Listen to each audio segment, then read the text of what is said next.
Dans notre entourage, on a tous un mononcle qui peut dire des affaires du genre T'as pas de même dans mon temps. « Bon...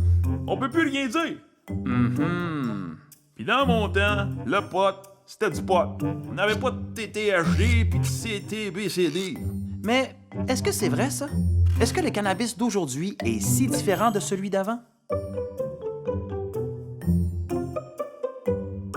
Hallucinant! 2 minutes pour tout savoir sur les substances.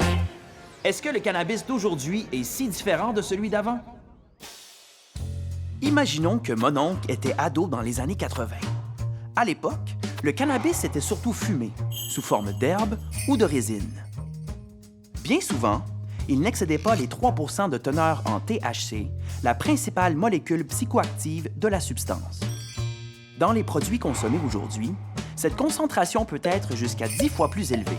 De quoi faire battre triper mon oncle solide. Wow! C'était pas de même dans mon temps. Mais qu'est-ce qui s'est passé au juste? Durant les années 1990 et 2000, les cultivateurs de cannabis ont raffiné leur technique. Des croisements génétiques ont permis de créer des variétés hybrides plus fortes en THC et plus faibles en CBD, la molécule qui peut modérer l'amplitude des effets planants. Les façons de consommer du cannabis ont aussi changé. Au tournant des années 2020, les produits comestibles, les huiles ou les produits de vapotage ont permis d'augmenter la concentration en THC.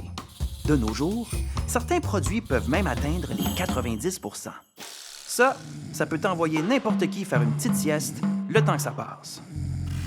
Mon oncle a donc raison sur un point.